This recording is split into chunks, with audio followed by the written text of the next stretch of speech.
Okay, let's have some fun in Inkscape. I've got a Philadelphia Flyers logo, and that's a hockey team out of the United States. I want to point out in this video, the things that I'm going to be doing to the logo, they're just for illustration purposes only. I wanted to pick something that's relatively simple so you could see the effects that these filters have in Inkscape. And by the way, if you're new to the Inkscape party, you can download it at inkscape.org. Okay, so let's jump in. I've got my logo, which is pretty basic here. It's just sitting in a page, and then I'm going to put another picture over top of it, and it's going to be a textured picture. So I'm going to go to File, Import, and then I'm going to grab my textured photograph.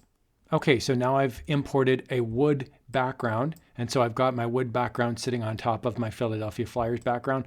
I'm just going to shrink this down a little bit, cover it now. Now I'm just going to do Control A, and that selects everything. So it selects the Flyers logo, it selects the wood, and then I'm simply going to right click and I'm going to say Set Mask. And after a couple of seconds of it thinking, it puts the mask of the wood on top of the Philadelphia Flyers logo.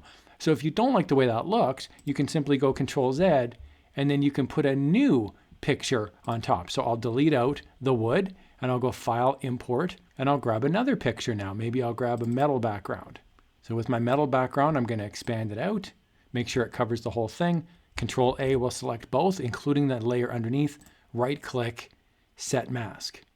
And now I've got a metallic flavor to that logo. Now, if you want to really radically change it, I'll just do Control Z again, is I'll put this metallic logo underneath the Flyers logo. So I'm just going to click on, doesn't really matter which one, I'll click on the Flyers logo.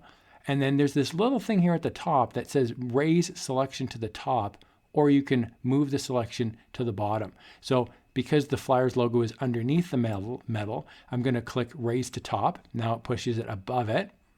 And now I can select both, Control A, right click, and Set Mask. And now it makes it metallic, including the outline. So that's pretty cool.